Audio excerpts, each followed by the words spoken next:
우리 이 박사는 고객들에게 주로 어떤 거를 많이 권유하거나 추천을 해줍니까? 자꾸 이 회사 정보를 자꾸 빼려고 하는 것 같아요. 그럼 본인은 아니, 그것도 내 정보죠. 아니 투자 기회가 있으면은 하지 않으면 직무유기라면서요. 아니, 직무유기는 안 하고 있어요. 저도 투자를 당연히 하는데. 네, 그러니까 어떤 거를 주로 지금 예를 들면 소개된 것 중에 주로 어떤 걸 선호하시냐 이거죠. 네, 저는 이제 자, 연일 지금 뭐 금값이 뭐 사상 최고치를 찍고 하면서 금 투자가 다시 또 유행을 하고 있습니다. 그래서 금 시세도 한번 점검을 해보고 투자 상품들 어떤 것들이 있는지 또 전략적으로 어떻게 어프로치하면 좋은지 또 자세히 진단해 드리도록 하겠습니다. 오늘도 그레너리 투자자문 이완수 대표 나왔습니다. 안녕하십니까? 네, 안녕하십니까? 네. 자, 일단 금값이 연일 상승을 하고 있고 물론 이제 조정도 좀 받고 있어요. 근데 최근에 추세가 계속 오르고 있어요. 그렇죠. 네. 금값 지금 왜 오르고 있다고 보십니까? 일단 금값을 잘 보시면은 금값이 오르고 내리는 변수는 딱 두 가지입니다. 네. 첫 번째는 뭐냐면 안전자산 선호도. 그러니까 전 세계에 뭐 전쟁이 터진다든가. 불안하면 금값이 불안하면 금이죠, 일단.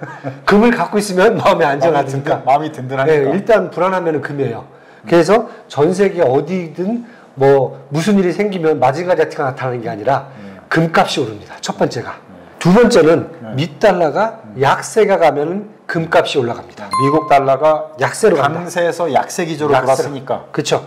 왜냐하면 이제 잘 보시면 나중에 또 설명을 드리겠지만은 전 세계에 금이 있죠. 네. 특히 중앙은행들이 금을 많이 보유합니다. 네. 자산으로. 네. 그 중에서 전체 금 보유량의 33%를 미국이 갖고 있어요. 네. 그러다 보니까 어떻게 보면 전 세계 중앙은행의 금을 미국이 좌지우지한다. 중앙은행은 뭘 하는 데죠? 통화정책을 하는 데잖아요. 만약에 특히 미국이 달러가 약세로 간다 그러면은 미국이 갖고 있는 금 가격 자체가 올라가게 돼 있습니다. 대부분 그러니까 그 중앙은행들이 금을 보유하고 있잖아요. 그렇죠, 네. 왜냐하면 이제 사람이나 그렇죠. 국가나 다 똑같죠. 네. 일단 안정적인 거를 다 어느 정도는 갖고 있어야 그렇죠. 조절을 할 수가 있으니까. 그러니까 이제 미국도 금을 상당 부분을 보유하고 있는데 보유하고 있죠. 달러가 약세로 가니까 그렇죠. 상대적으로 금의 가치가 올라가는. 왜냐면 옛날에 이제 금분위제였잖아요. 그러니까 금하고 통화량하고 같아야 돼요. 니콜이에요, 니콜. 이퀄인데 그게 이제 금분위제가 깨지긴 했어요. 미국 입장에서는 달러라는 게 어떻게 보면은 미국 연준이 갖고 있는 금 전체 실물량하고 통화량하고 같아야 된다는 그러한 생각이 부지불식간에 있는 거예요. 그러다 보니까 달러가 약세로 가면 금값이 올라가야 되지. 이 양이 변하지가 않으니까. 이렇게 보시면 돼요. 총량을 같이 그렇죠. 보고 네. 가치에 있어서. 그렇죠. 네. 그래서 이제 두 가지 변수에 의해서 일단 금값이 오르고 있다. 네. 전 세계적인 불안한 상황. 최근에 딱 보시면 이제 나왔잖아요. 이스라엘 하마스가 전쟁이 났어요. 그럼 뭐 중동이든 어느 나라 국가든지 금을 보유하는 사람들의 욕구가 심해졌어요. 그럼 여기서 1차적인 변수가 나왔어요. 두 번째, 요즘 들어서 이제 미국 기준금리 종결 및 인하가 언제 나올지 이게 최대 관심사잖아요. 그러면은 달러가 약세로 가요. 지금 달러 인덱스가 보면은 107까지 올라갔다가 요즘 103까지 떨어졌어요. 이만큼 떨어지면서 금값이 그만큼 올라갑니다. 그러니까 두 개가 나온 거예요. 쉽게 얘기해서 변수도 나오고 여기에 금의 거래량 다른 나라 중앙은행들이 막 금을 사기 시작한 거야. 서로 사니까. 그렇죠. 왜? 누가 가장 많이 사겠어요?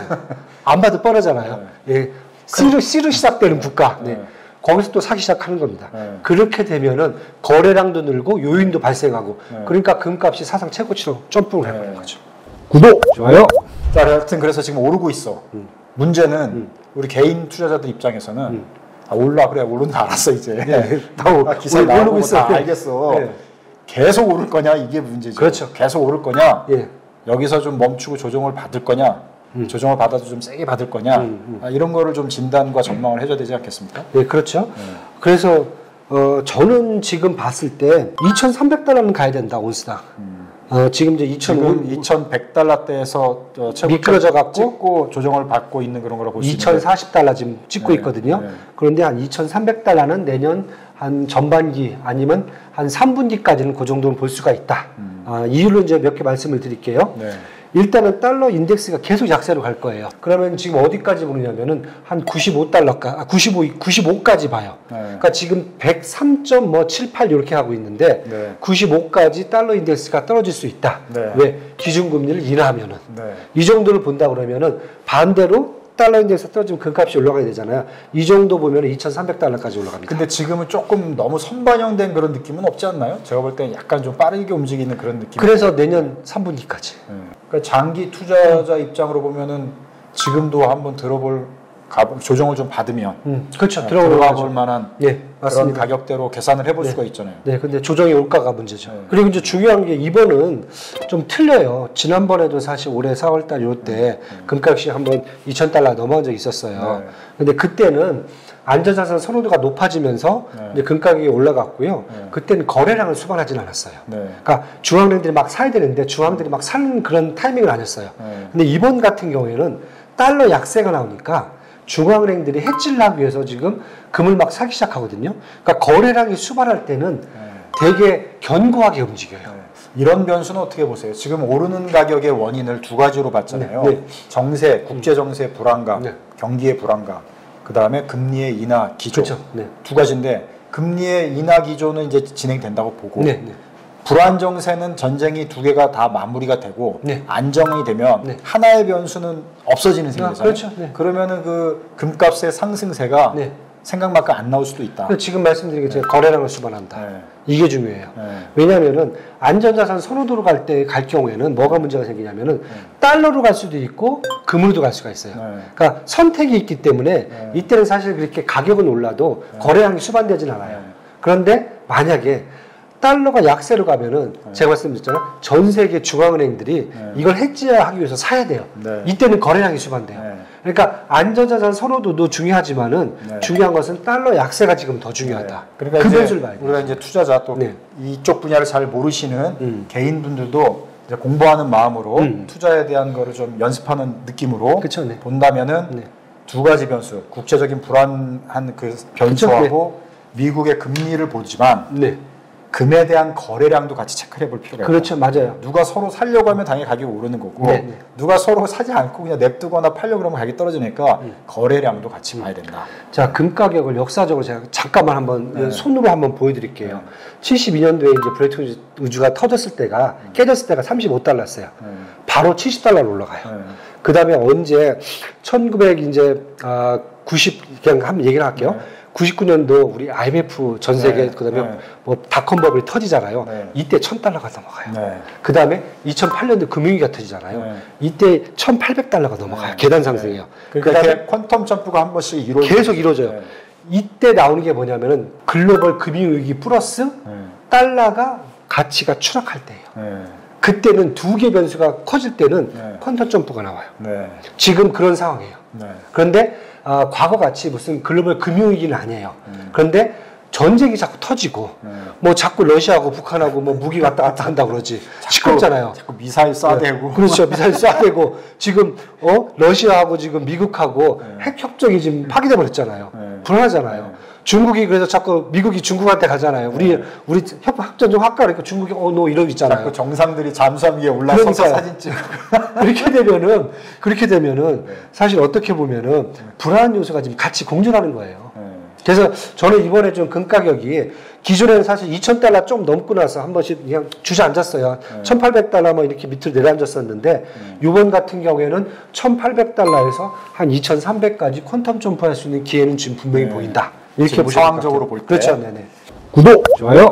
자, 그러면 이제 금값이 현재 상황에 그걸 분석을 해서 미래를 예측을 해본다면 일단 오를 가능성이 높다고 보고 그렇다면 투자 기회가 있는 거거든요. 그렇죠, 네 맞습니다. 그러면은 금 관련해서 우리가 투자를 할 때 어떤 종류의 투자를 우리가 고려해 볼 수 있는지 또 우리 초보 투자자분들도 계실 테니까 어떤 방식, 뭐 그 외 장단점 간단하게 하나씩 다 얘기할까요? 일단 얘기를 해주세요. 제가 알아서 커트라도. 이거 너만 얘기하면 힘들 텐데. 왜냐면 소화 가능한 소화 가능한 걸로. 왜냐면 너무 전문적이거나 너무 그 기술적인 거 빼고. 제 얼굴 보면 뭐 전문적이고 기술적이고 보이지는 않잖아요. 쉽게 설명을 해드릴게요. 저도 한 번씩 다 해봤거든요. 이걸 다 해보고 나중에 한번 또 평가도 한번 내려드릴게요. 뭐가 좋은지. 첫 번째는 일단은 여러분들이 이제 가장 좋아하는 방법이에요. 개인분들이 금을 직접 사시는 거예요. 눈에 보여야 되죠. 그렇죠. 눈에 보여야 되죠. 그다음에 반짝이는 걸 보면은 뭔가 영롱하죠. 그렇죠. 요즘 가시다 보면 이렇게 뭐 금거래소라고 많이 있어요. 네. 한국금거래소, 뭐 네. 대한금거래소, 네. 사설금거래소가 있는데 네. 요즘 거기서 많이 거래를 하세요. 네. 예, 뭐 인증된 기관들이고요. 사설이지만은 네. 거기 가시면은 매매도 다 도와주고 네. 그다음에 뭐 양도세라든지 부가가치세도 다 정리를 해줍니다. 네. 그리고 필요하시면은 통장으로 네. 해서 수탁도 해드려요. 네. 그래서 그쪽을 많이 쓰세요. 네. 그러니까 이제 우리 주식 거래하고 비슷한 시스템인데 그렇죠, 네. 통장 자체가 금 통장이 별도로 있는 거다. 그렇죠. 통장도 있습니다. 네, 그래서- 내가 갖고 가겠다고 하면 갖고 가면 되는 거고. 네. 그렇죠? 그냥 현물로 가져가려면 가져갈 수가 있고 통장으로 찍힌 걸 가지고 네. 이제 확인을 할 수가 있고 그렇죠. 거기서 이제 사고 팔고 할 수가 있는. 그러니까 통장에 들어가 있으면 부가가치세를 낼 필요가 없어요. 네. 왜냐하면 현물로 인출하면서 들어가는 순간 부가가치세를 내야 돼요. 찾은 게 아니니까. 그렇죠. 그거 이제 잘 감안하셔갖고 하시면 되고요. 근데 이제 문제는 이제 금 가격이 과연 이게 합리적인 가격인가 네. 이걸 체크하기가 좀 쉽지가 않아요. 네. 예. 두 번째는 네. 이제 한국 국내도 있긴 한데 금 선물을 거래하는 거예요. 네. 이게 선물 주는 게 아니라 네. 퓨처스, 미리, 퓨처스 미리 사는 거 이런 선물이 있잖아요. 근데 미국에서 요즘 보시면은 코맥스에 미니 금 선물이 있어요. 미니 네. 작은 거예요. 네. 그러니까 옛날에는 한 거래 계약하려면 뭐 한 1억 갖다 쏟아부어야 되는데 네. 지금은 어느 정도냐면요, 50온스 정도만 증거금 10%를 내면은 네. 계약이 가능해요. 계약이 가능하다. 예. 그런데 이게 24시간이나 23시간 거래가 가능해요. 네. 그래서 국내에서 증권사들이 미니 선물을 다 지금 제공해주고 있어요. 네. 그래서 들어가셔갖고 이것을 한 1계약하면은 예를 들게요. 한 계약을 하게 되면은 50트로이 온스거든요. 네. 그러면은 지금 한 2,000달러가 치면 1온스당 50온스 네. 하면은 지금 한 10만 달러가 나오거든요. 여기에 증거금 10%니까 한 10,000달러, 우리가 또 1,000만 원 정도만 걸어놓으면 한 계약을 맺을 수가 있는 거죠. 그러니까 두 번째는 미국 금 선물 네. 거래를 할 수 있는 거를 미리 사가지고 선물 그렇죠. 거래를 사가지고 네, 네. 투자하는 방법. 네, 그게 이것은 있다. 이제 2달마다 청산을 하게 되고요. 네. 그러니까 자동으로 청산이 돼요. 네. 또 하나가 뭐가 있냐면 이걸 할 경우에는 좋은 점이 뭐냐면은 네. 매도를 할 수가 있어요. 네. 그러니까 금 가격이 떨어질 것 같다. 네. 그러면은 매도에다가 배팅을 할 수가 있다는 네. 거죠. 그러니까 이런 방법이 있습니다. 네. 근데 이것은 이제 기관 투자가들이 주로 하지 개인들이 하기에는 조금 이제 일단 선물 쉽죠. 얘기 들어가면 네. 개인들이 하기는 조금, 무섭죠? 네. 네. 앞으로 이거 네. 예측하기가 어려우니까. 그렇죠. 네. 그런데 요즘 이제 뭐 큰 손분들은 네. 요게 이제 예탁금이 1,000만 원 정도밖에 안 되니까 네. 한 10계약 정도 하면 1억 정도가 되잖아요. 네. 근데 레버리지는 10배로 움직여요. 아. 수익률이 10배, 뭐 박살나면 10배. 욕심은 나나 욕심은 나나. 네. 좀 무서울 수 있다. 그렇죠. 네. 네. 요 강한 이거 좀 심장이 네. 튼튼하셔야죠. 네. 네. 이제 세 번째는 세 번째는 제가 좀 많이 쓰는 방법인데 네. 금광 주식이 있어요. 주식하고 금 가격하고 뭐야? 금과 연관되어 있는 주식 종목. 그렇죠. 연관이 아니라 금만 캐는 주식. 금 캐는 종목. 네. 금 캐는 기업. 예. 왜냐면은 금 채굴 기업. 자, 티파니라든지 이런 회사들은 막 금 이런 링 같은 것도 팔잖아요. 유통하잖아요. 네. 이런 애들 말고. 네. 얘네들은 전혀 상관없어요. 얘들은 판매량이 중요한 애들이고 이 금광 주식 같은 경우 예를 들게요. 뉴먼트라든지 미국의 바리골드라든지 우리가 잘 아는 이제 뭐 킨로스 골드, 로얄 골드 이런 네. 회사들이 있어요. 얘들은 전 세계에 금광권을 얻어갖고 네. 금만 캐요. 네. 캐갖고 금을 불리온으로 딱 저장을 해놔요. 창고에다가. 네.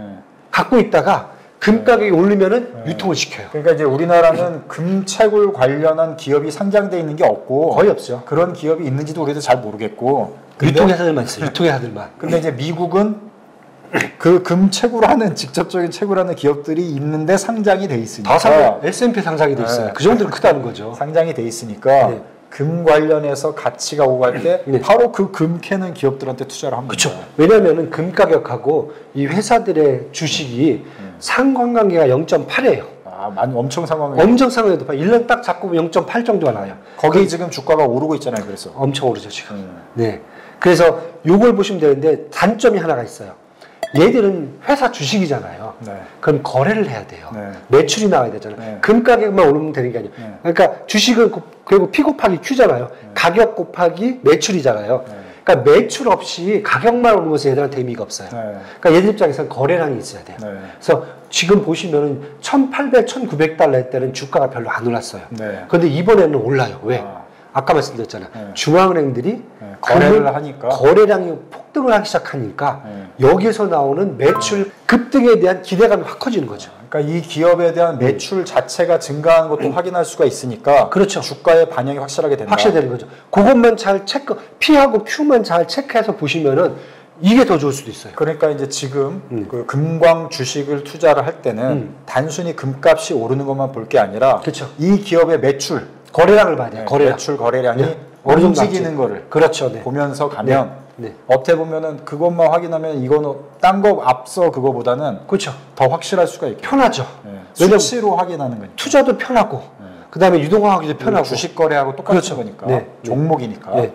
이렇게도 하나 볼 수가 있어요. 네 번째는 자, 두 번째하고 세 번째가 귀찮다. 믹싱돼 있는 그런 귀찮다. 이럴 경우는 두 번째를 갖고 하는 ETF, 세 번째를 갖고 하는 ETF에 투자하시면 돼요. 그러니까 예를 들면 이제 SPDR의 골드 트러스트 ETF라는 게 있어요. 뉴욕 이제 아르카에 상장돼 있어요. 약간 장외 주식 같은데 상장이 돼 있는데 이것은 금 선물만 갖고 ETF를 만들어줘요. 최근월이죠. 최근월만 계속 롤오버 하면서 그 수익률을 추적을 해줘요. 그러니까 금 가격을 추적한다고 보시면 돼요. 예를 들어. 이런 ETF가 있어요. 이거 사놓으시면 편하죠. 내가 굳이 선물 갖고 있으면서 롤오버 할 필요도 없고. 그런 거는 선수들이 기관에서 알아서 하고 나는 그냥 ETF 상품만 ETF만 보면 된다. 그래서 최근에 보면은 증권사 쪽에서 이런 거 지금 뭐 광고 홍보도 많이 하는 것 같고 또 개인들도 주로 이런 쪽으로 많이 투자를 하시는 것 같고 왜냐면은 복잡한 건 싫고 한 가지만 보면 네가 다 해줘.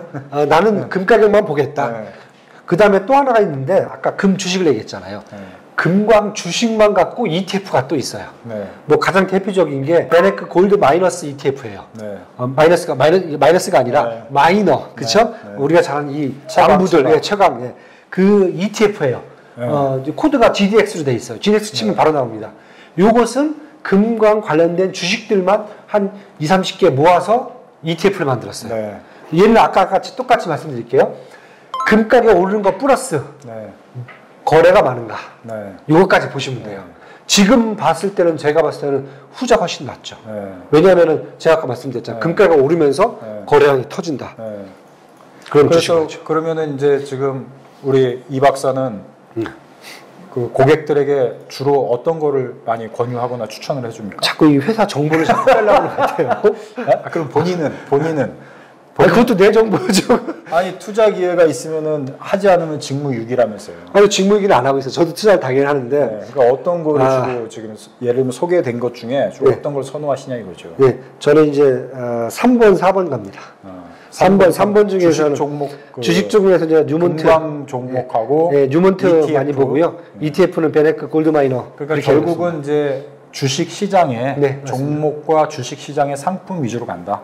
그게 더 편해요. 구독, 좋아요. 자, 그러면은 일단 개인적으로는 주식과 관련된 금 투자를 선호하신다고 말씀하셨어요. 그렇죠. 자, 그러면은 지금 일단 금이 이제 상승하고 있는 상황에 기회를 놓친 분들이 있을 수가 있잖아요. 그렇죠. 어떻게 보면 제일 많을 수가 있어요.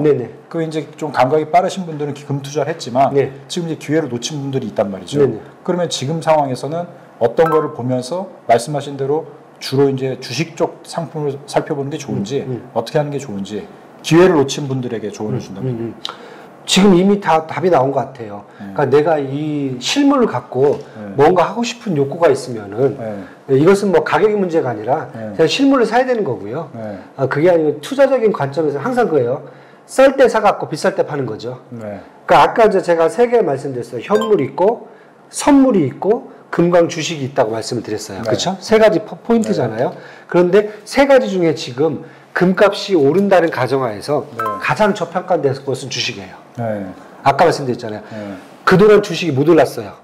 거래량이 없어갖고. 근데 이번에는 거래량까지 수반한 터져주니까. 그렇죠. 그러면은 금 주식 한번 잘 보세요. 그러니까 예를 하나 들게요. 뉴먼트 같은 거 주가 보시면 연초부터 보면은 쭉쭉쭉 이렇게 해서 지금 이렇게 올랐어요. 요게 지금 10% 올라 있어요. 그런데 전에 4월 달에 2,000달러 넘었을 때 가격대가 얼마냐면 거기까지 올라가면 앞으로 10에서 15%를 더 올라가야 돼요. 그런 걸 본다면은 지금 저평가된 것은 투자하는 방식 중에서 일단 주식이라든지 아까 말씀드린 주식으로 관련된 ETF 이런 쪽을 먼저 보는 게 제가 봤을 때 투자적인 관점에서는 좋다. 그렇게 보셔야 될 것 같아요. 지금. 구독, 좋아요. 마지막으로 뭐 덧붙여서 해주실 말씀 있어요? 덧붙일 내용이요? 참 없네요. 없으면 뭐 이걸로 마무리하는 걸로 하고요. 네. 그래서 저희가 이제 계속 어떤 변수, 어떤 상품의 가격이 변동이 있을 때 그런 변수들을 저희가 진단해드리면서 투자 전략 계속 안내를 드리도록 하겠습니다. 재미있게 보셨고 유익하게 보셨으면 구독, 좋아요. 부탁드립니다. 오늘도 시청해 주셔서 고맙습니다.